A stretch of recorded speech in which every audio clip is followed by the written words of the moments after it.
సాహితీ yoga 30 days weight loss online class లో join అవ్వండి. మీ అధిక బరువు తగ్గించుకోండి.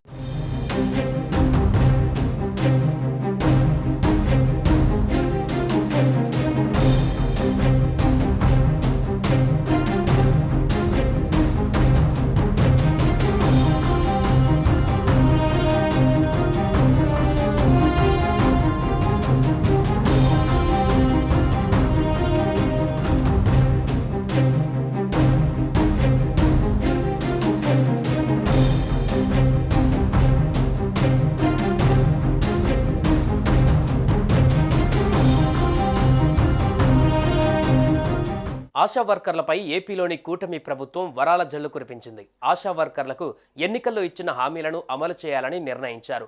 వారికి ఇచ్చిన హామీలకు ఈ మేరకు సీఎం చంద్రబాబు ఆమోదముద్ర వేశారు. వారు కోరుతున్న ప్రయోజనాల అమలుకు కీలక నిర్ణయం తీసుకున్నారు. దీంతో ఏపీ వ్యాప్తంగా ఉన్న 43,000 మందికి పైగా ఆశా వర్కర్లకు లబ్ధి చేకూరనుంది. ఆశా వర్కర్లకు కూటమి ప్రభుత్వం తీపి కబురు అందించింది. వారు ఎప్పటి నుంచో కోరుతున్న ప్రయోజనాల అమలుకు కీలక నిర్ణయం తీసుకుంది. ఆశా వర్కర్లకు గ్రాట్యుటీని అమలు చేయాలని ముఖ్యమంత్రి చంద్రబాబు ఆదేశించారు.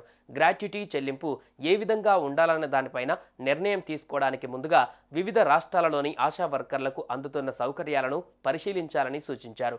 30 ఏళ్ల సర్వీసు పూర్తి చేసుకున్న ప్రతి వారు గ్రాట్యుటీకి అర్హులవుతారు. వారికి రిటైర్మెంట్ తర్వాత 1.50 లక్షల వరకు లబ్ధి చేకూరుతుంది. అలాగే ఆశా వర్కర్ల పదవి విరమణ వయసును 62 ఏళ్లకు పెంచారు.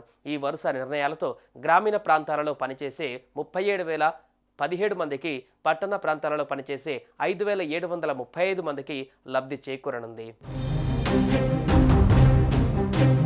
ఆరోగ్య శాఖపై జరిగిన సమీక్షలో భాగంగా సీఎం చంద్రబాబు ఈ ఆదేశాలు జారీ చేశారు. దీంతో ఎన్నికల ముందు ఆశాలకు ఇచ్చిన హామీలను కూటమి ప్రభుత్వం నెరవేర్చినట్టయింది.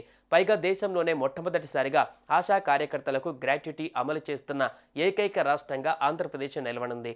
నిజానికి గ్రాట్యుటీ అమలు చేయాలని ఆశాలు ఎప్పటి నుంచో డిమాండ్ చేస్తున్న విషయం తెలిసిందే. ఆశా వర్కర్లకు గతంలో ప్రసూతి సెలవుల సమయంలో వేతన చెల్లింపు ఉండేది కాదు.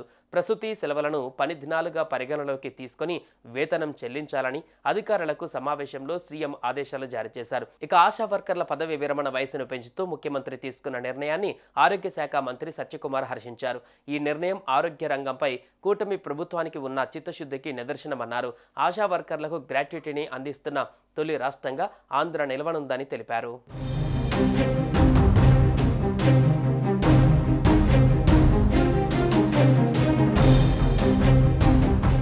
సుమన్ టీవీలో మీ పర్సనల్ అండ్ బిజినెస్ ప్రమోషన్స్ కోసం కింది నెంబర్కి కాంటాక్ట్ చేయండి.